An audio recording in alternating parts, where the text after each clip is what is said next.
So last month we did our best ever month of revenue as eBay sellers. We're actually able to achieve $16,566 in sales. Now our previous best over 5 years of selling on eBay was $13,500. So we surpassed our record by $3,000. And today I want to talk about why. I want to show you guys how we're able to achieve what we achieved over the last 30 days. Firstly, it was consistent listings. We really just didn't stop listing. We had every single day $400 at a minimum go into our store. I've always heavily spoken about it on my YouTube channels. When it comes to selling on eBay, a monetary value per day is always going to be better than an itemized number of units of stock per day. So getting away from that idea of I'm going to list 10 items today and thinking more of it from a business perspective of listing money into the system, and then eBay is going to obviously benefit from getting 15% of that value. So we've landed on a bit of a sweet spot at $400. Now that could be one $400 product, or it could be 10 $40 products, but no matter what, we have to make sure that we hit $400. Now, your goals, depending on what you're trying to do with your eBay business, is going to slowly evolve and increase in workload over time. You do need that consistent supply of stock to be able to manage and maintain $400 worth of listing value. So if you're in your early stages of an eBay seller journey, I would encourage you to look at about $100 worth of an average listing price every single day. Build it up to $200 to $300 to $400 and you'll start to see results like we've been able to get today. We've also had a really nice high average sale price. If we have a look at the average sale price on the Flippedit dashboard over here, you'll see that our average sold price is $73.84. So that is really, really exciting because we've been working so hard on achieving that over the last, 2 years really. So I've gone ahead and apply the settings for what was August only. You'll see there, 16,566. Our total expenses was $8,800. And we actually profited out of that number, which is a number that everybody is interested in, $7,700 worth of true profit after all fees and postage. So $50 is our store listing price, $75 is our store sale price. That is a huge result for us because we've had numbers down in the 20s and the 30s, and we're having to work tirelessly hours and hours and hours to try and build up enough volume of stock to hit our quotas of $400 odd. But now we're going out and we're sourcing a much higher average sale price. We're still generating a fantastic profit comparison of net profit. When you look at the revenue at 16.5, to still take home 7.7 is brilliant. And a large part of that has to do with the fact that we're working on a much higher average sale price than we ever had before. I'll also say as well, the quality of the product that we're bringing in is desirable to the platform that we're choosing to sell on. We're eBay sellers and we're conscious that the product that we're selling is to a collector. There's always a collector on the other end when it comes to selling on eBay. So over the years, I've really tailored into the main characteristics of what a collector is looking for, and that for me, from what I've found, is video games, Pokemon cards have been super strong, and then DVDs. So that is a large majority of what we sell, and I want to show you a few of those results in this video today. So we're going to go in and we're going to have a look at our 10 best sold sales items from this weekend, and I want to show you how things are kicking off for the month of September. But very simply, guys, we're listing great stock consistently and we're pricing it up competitively to make sure it goes on to sell. It's actually a pretty simple game and we make it way too hard for ourselves. Thought I'd put on the Suns shorts today. What a win on the weekend. We're playing finals football. It was awesome, wasn't it? 1 point win. A 1 point win, and we just secured tickets actually. We'll be at the Gabba watching the Lions play the Suns. So that's very, very exciting in what is the biggest game in Queensland football. Let's have a look at the whiteboard because we've had a pretty good start to September. The whiteboard is looking, well, pretty generous because we've completed our first week of September and we're trying to hit 8.3 as we always do, but right now we've had a $3,000 week, $3,090. So what that means is we're doing $429 every single day and we want to be doing $277. So the numbers are stacking up exactly where we want them to be. We are going to basically run through some sales. So 10 sales out of the weekend's results, which I think is 23 sales that Kate's putting into the mailbag. But we're going to talk about 10 of the best. And then we're going to be using Flippedit to show you guys what the profitability is. If you guys want Flippedit, there's a 10% off discount for life. You've got that linked in the description below if you want to check it out. 7-day free trial. A huge thing for us is to know exactly how much profit we're making, not only on every item, but also to the entire store. That's exactly what it provides. So go and check that out. But let's start with item number 10. Right, now this is a rearrangement again of our little garage space. All of these tubs right here is now stock that is to be listed up. So for the first time, we've kind of got a death pile. However, I don't really call it a death pile because it's just stock that we're working through actively. So we're every single day attending to it. And I think a death pile item is something that's always 30 days plus that hasn't had any attention or work on it. So we are working through this, therefore it's not a death pile. It's nice to have 10 tubs up our sleeve. That Kate is going to work through once she's done all these orders. These orders won't be too stressful because the items that we're now selling on eBay are quite easy to ship. Kate always gets pretty excited when we sell a video game. This one's come through, Beast Quest on the Nintendo Switch. It's ended up selling for $45, which is fantastic. So a $45 sale price. It was bought for $7.50 off Selwyn, and then we're going to ship it off for $7.50. So from a profitability sense on Flippedit, that means we make $22.28. So that's a really, really nice profit on a very small item that'll get shipped off very easily. Next item up is a PlayStation 2 video game that we got off Selwyn. This was again another $45 sale price. That's brilliant. Look out for this one, guys. It's Scooby-Doo Night of Frights, or Night of 100 Frights.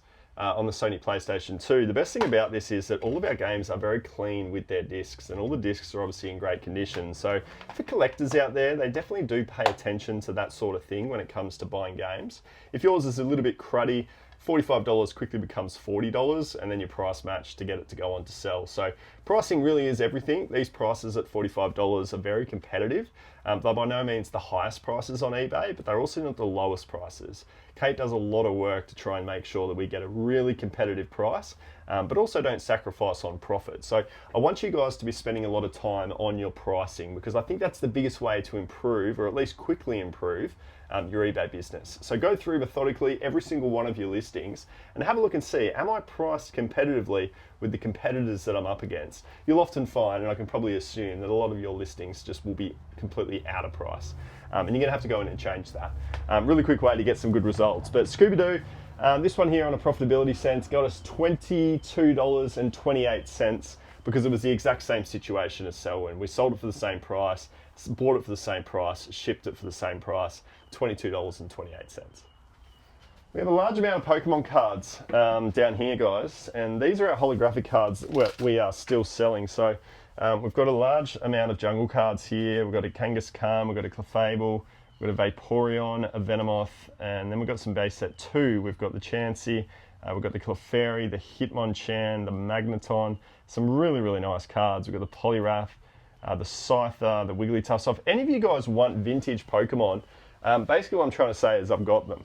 We've got a lot of cards to sell. So go through, check it out. If you're interested, definitely hit me up on Instagram. I'm always giving 20% off whatever I've got it listed for on eBay. So you can always take that into account. Hit me up, let me know, and then we'll get the job done for you. This one though did sell on eBay. It was a holographic Gyarados from base set 2. Base set 2 was just not as popular for Pokemon back in the day, but they are slightly sought after now because they weren't in as much high demand back then. They're coming into high demand now. Reason being was that they were basically a reprint of the initial base set that launched in 1999, and then they launched the base set 2, and it was literally a replication of the exact same card, and they just put the little number 2 symbol down in the bottom right hand corner. So collectors were kind of like, well, I've already got that card, I don't need to go out and buy it again. So Pokemon learned a pretty quick lesson when they did that, but their sales on these cards weren't that strong. But now people, like I said, are trying to pick them back up. So it's good to see these base set 2s selling. I think we sold the Charizard for $400. So this one here at $50 was a pretty good return. Again, a Pokemon card is a very easy process to ship off. The Gyarados for us ended up making us some pretty decent money because we bought these cards for $10 each just because we bought so many of them. And if I scroll down, the Gyarados, where is it? Oh, it sold today, so I've got a sync. So with the Flippedit app, you can actually sync your eBay store. So I'm hitting the sync button and it's going and fetching all of my orders from eBay. This one came in literally this morning. So checking Flippedit, it hasn't gone ahead and put it in there just yet, but through syncing the store, we just sold an item just here. We have just sold, I'll let you guys in on this straight away. This was a little Xbox 360 memory, or what is it, a 250 gigabyte hard drive. We've sold it for $36.95. So that little hard drive was just a little add-on on a big video game lot that we got, and instantly a $36.95 sale price on a little tiny individual accessory. So the video game niche is what we're producing a lot of results in. That sync has now gone ahead and happened on Flippedit, so we'll go ahead and we'll see the Gyarados right there, $49.95. Bought it for $10. The profit on that is $32.26. However, with Flippedit, obviously Flippedit doesn't know through grabbing data from eBay what my postage price is going to be. So $7.50. I'm going to go ahead and add that in. That will reduce the profit down to $24.76. So if you're interested in knowing how to ship off Pokemon cards, the easiest thing to go ahead and do is to go to Australia Post if you're here in Australia watching, and grab yourself these medium track post envelopes. That actually, maybe you could get away with a small track post envelope because you've got about 5mm worth of width to play with. These ones you've got 20mm worth of width to play with, so I think it's always best to go into the medium. Costs you $7.50, but these cards are always going to sell for a whole lot more than that, so you're still going to be profitable like we were at $24. We always put it into a top loader and a penny sleeve. These are very cheap, you can buy them online, and then we use 2 pieces of cardboard to close it over. That fully protects the card, and then it goes into that envelope. I have never, after selling hundreds of cards, had an issue with the postage of a Pokemon card being done that way. So you're always going to be safe. It's a nice, easy process. You've just got to know that number down there, 7/130. It's always in the bottom right-hand corner of Pokemon cards, and that's the card identifier. The best thing about Pokemon is there are so many comps, and you can easily price match exactly what you've got, but it is all about condition. So you've got to heavily check the condition of the card, match it up with the photos of other solds, and try and get a really nice average accurate price point like we were talking about before. All right, this one's come through from a repeat buyer. So repeat buyers are great because what that means is we're being known for something and they're coming back. And we're now being known for video games because we're getting a lot come in. We're also being known for Pokemon cards and DVDs. They are the 3 categories that we've now morphed into selling, and we're buying a lot of that volume. Every now and again we go to the flea and we grab some random items, but 95% of our store is going to be a Pokemon card, a video game console, or a DVD or a DVD player. So it's in that media world plus some Pokemon cards. And that helps in repeat buyers. You start to get people coming back and checking what the new listings are going to be because that's what they're interested in. So this one right here, YS the 8, Lacrimosa of Dana. My goodness, I have never heard of that game in my entire life, but somebody out there wanted it real quick. We ended up selling it for $60, which I think was down on a best offer at $70, down to $60. I'm always accepting a $5 to $10 worth of a best offer return because these games, as you know, are being bought for $7.50. So when we have a look at that game on eBay, it ended up making us $34.84. $34 in profit, 35 basically, on a video game being shipped off nice and easy this morning. Sold in about a week. Similar story to the Gyarados. We also had the Raichu went on to sell. So the Gyarados was 50, the Raichu was 60. And the same story on that, we bought it for $10. So the Raichu is going to make a similar sort of amount, maybe $30 odd. There it is there, $33. So $33 in profit. I don't need to say too much more than that. Search and find your Pokemon cards because it's always a win. It's always a guaranteed sale. And a lot of the times, that's all you need to worry about. Is my product in demand? Is it a collectible type item? eBay is a collector's type marketplace. So I need to go out and find those collectible type products. And that's what we sell. DVDs, video games, Pokemon cards. Collectors are looking for them every day on eBay, and that's why they're selling well. Someone's got the whippersnipper. Can't have that. Not on this video. We have got a Nikon. We've got a Nikon Coolpix S3000 12 megapixel camera. Nice camera. It's one we got in a job lot where we bought a bunch of cameras. I actually don't have many cameras left because they've all sold. We don't have a lot, so I bought a bunch, and it is a really big collector's market, the cameras. We've got another fantastic SKU system reorganised as well by Kate. So yes.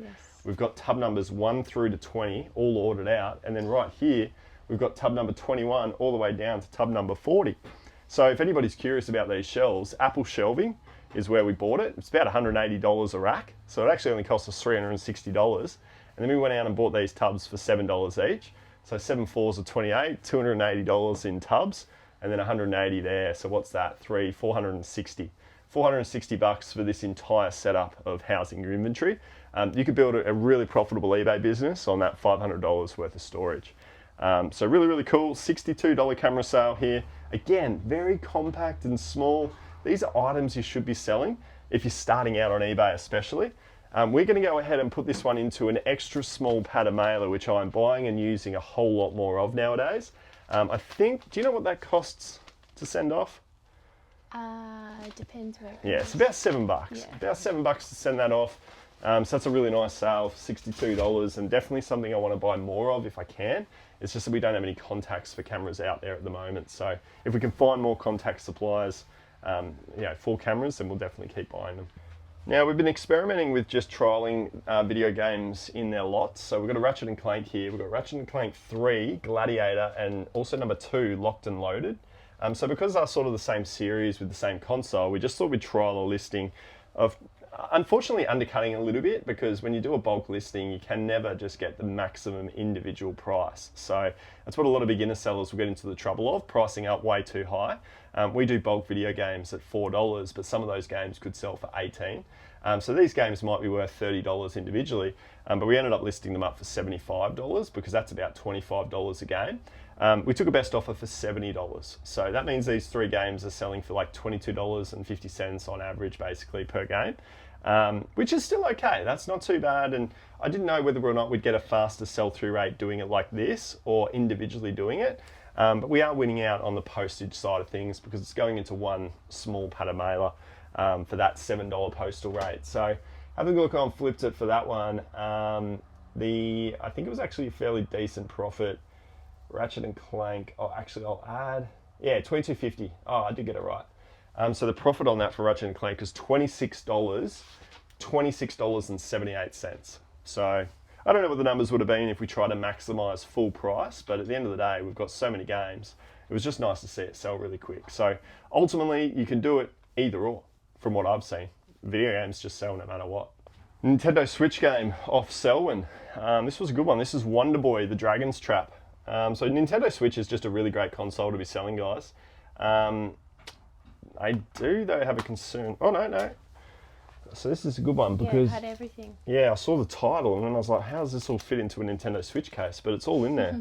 So we've got the original soundtrack, we've got a manual of sorts, and then we've got also a key ring in there, plus the games. This one's fully complete. And we've obviously titled that correctly, so that's no issue. We actually got a $75.95 sale price. So that was fantastic to get that on Wonder Boy. Wonder Boy ended up profiting us $50.68. So anytime you can make a flip and make a $50 note, that's a pretty damn good flip. So $7.50 buy price, $7.50 postage price, and a nice $75 sale price. So the life gets easier when you have a higher average sale price. Our average sale price is $62. I think last month, when we had our best month, it was about $75. So generally speaking, you have better months when you have a nice and high average sale price. So check your average sale price, and if it's not at $50, that's your sole goal, is to just rearrange your store, get the loose ends out of the store. You don't need them as active listings, anything under 20, and then go ahead and try and average out to be over 50 by the end of the year. If you can do that, your eBay store will be dramatically improved. We've been working on it for the last probably 2 years, getting it from $20 odd up to what it is now. And we're getting months where we're averaging $60, $70 each. So it's all because of these sorts of items, and we kind of just say no to the rest. This one really surprised me. We've got a Super Mario 64 on the Nintendo 64, and it's in its original box. It's got its original game, and there's a little protector in there as well. So it's more or less complete outside of the manuals. But I didn't think the manuals were going to hurt this sale as much as it did. Not having the manuals brought it down to an $89.95 sale price. It's an iconic game on the 64. I thought it would have got more like $150 for it. So to see it fall down to 90 was due to the fact that I was dropping the price, $10 every 2 to 3 weeks, because we had a stack of watches, but we didn't have any sale come through on it. So you've always got to store maintenance and just keep tweaking with your store listings. And we spoke about pricing before being a really crucial thing. Well, that's exactly what I was doing to this. The market said that it wasn't worth $150. I had to keep dropping it until one of those watches went ahead and bought it, and it ended up selling for $90. So we bought it for $25. So in the end, we haven't actually hurt ourselves too bad on a profit front. I was always keeping an eye on that to know exactly how much profit I was going to make. But if you have a look at Super Mario 64, we still made $40. $40.96. Now for that sort of an item, it does have a Nintendo 64 protector, but it does need to go into a box. We've got a lot of boxes up here as well that we get from Bunnings Warehouse. So I'm sure something like maybe this, that's a little bit big. We'll just have to do some arts and crafts, but there's a good number of boxes up here that'll be perfectly able to be used. And that will just protect the original box from any more damage. So 90 bucks, we've got one more. It was over $100. Let's check it out. All right. So this has made us $93 in profit. What a monster game. Again, another Mario product. We've got Super Mario 3D All-Stars on the Nintendo Switch. So many Nintendo Switches selling, so that's a bit of a clue for you guys to go out and try and find it. We sold this for $129.95. So a fantastic sale. It's a three set game. We've got a Mario 64 that we had on the Nintendo 64. Well, we've got that there on the Switch. We've got Super Mario Sunshine and we've got Super Mario Galaxy. So it's 3 games in one and it's selling for $130. That's the reason why. Ton of sales of comps on that one, wasn't there? Mm-hmm. So the fact that we were able to get that price was brilliant, and then the profit on it, shipping it off for $7.50, means that we get $93 in profit. Mm-hmm. So these are the reasons why we are selling what we're doing. You know, $3,000 in sale, multiple coming through video games. This is through trial and error of multiple products over the journey. It has just shown over the test of time that the video game niche, the DVD niche, the Pokemon niche are amazing. Therefore, we've honed in to just focus on that only. We've built up repeat buyers. We only then deal in those categories with the better quality products. We're not listing Pokemon cards that are worth $5, $6. We're listing Pokemon cards worth $50, $60, and we're saying no to the rest. So you've still got to be very methodical about what you choose to list within a category, and we're now only doing that. And everything else is just a no. It means we don't have to work. We just literally list up the good stuff only, and we sit back on the rewards that come through with those $3,000 worth of sales in the space of a week. So not too bad. So your job now, Kate, is to go ahead and ship off those 24 with that Xbox one. We'll have to look that out. Mm-hmm. 24 sales. Again, guys, Flippedit is really helping us get an understanding of all of these numbers. So if you want to trial it for your own eBay business, there's a manual data entry version only. So if you just want to type in the numbers for your store, if it's a very, very small store, feel free to go down that path. It's only $9.99 a month. We've got a 10% off discount for you on that as well. And then $14.99 is the sync, where you saw us before. Just hit the sync. All of the data of eBay just comes across to Flippedit. So you get a really nice added advantage of some time saving with that functionality for just an extra $5. We want to make it accessible to everybody. We feel like the price point that's in place now is a winner. So go and check that out and give it a go if you're interested. But if not, I'll get you to go over here. We've got a really cool video that I want you to check out, which is going to further improve your eBay business.